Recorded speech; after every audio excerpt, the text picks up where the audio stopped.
நிச்சயமாக ரீதி. சென்னை திருவொற்றியூரில் தமிழக வெற்றி கழக நிர்வாகிகள் காலணிகளை கையில் எடுத்து சென்ற தூய்மை பணியாளர்களின் வீடியோ சமூக வலைதளங்களில் வைரலாகி வருகிறது. காலணிகளை தூய்மை பணியாளர்களை விட்டு எடுத்து சொன்ன தாவைக்கா நிர்வாகிகளால் அங்கு பெரும் அதிர்ச்சியை ஏற்படுத்தி இருக்கிறது. தூய்மை பணியாளர்களின் காலணிகளை எடுக்க வைத்து இழிவுபடுத்திய திருவொற்றியூர் தமிழக வெற்றி கழக நிர்வாகிகளுக்கு கண்டனமானது வலுத்து வருகின்றன. திருவொற்றியூர் சட்டமன்ற உறுப்பினர் அலுவலகம் திறப்பு விழா இன்று விம்கோ நகர் பகுதியில் நடைபெற்றது. சட்டமன்ற உறுப்பினர் அலுவலகத்தை ஊரக வளர்ச்சி மற்றும் நீர்வளத்துறை அமைச்சரும் பொதுச் செயலாளர் என் ஆனந்த் திறந்து வைத்தார். இதில் சட்டமன்ற உறுப்பினர், மாவட்ட செயலாளர் உள்ளிட்ட திருவொற்றியூர் பகுதியில் உள்ள நிர்வாகிகள் பலர் கலந்து கொண்டனர்.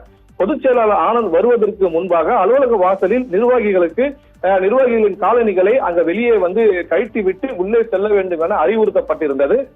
அதன் அடிப்படையில் அங்கு வந்தவர்கள் எல்லாம் காலணிகளை வெளியே விட்டு சென்றனர்.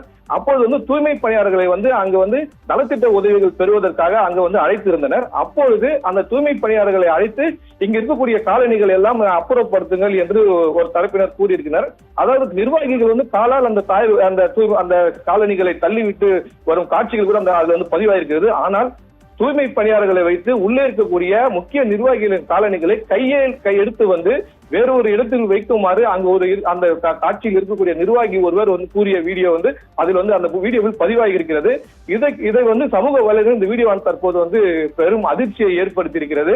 அதாவது நலத்திட்ட உதவிகள் வழங்குவதற்காக தூய்மை பணியாளர்கள் அழைத்து அவர்களை இழிவுபடுத்தி இருப்பதாகவும் இவர்கள் மீது கடுமையான நடவடிக்கை எடுக்க வேண்டும் எனவும் கண்டனமானது தெரிவிக்கப்பட்டு வருகின்றனர். இந்த வீடியோ தற்போது சமூக வலைதளங்களில் பரவி வைரலாகி வருகிறது.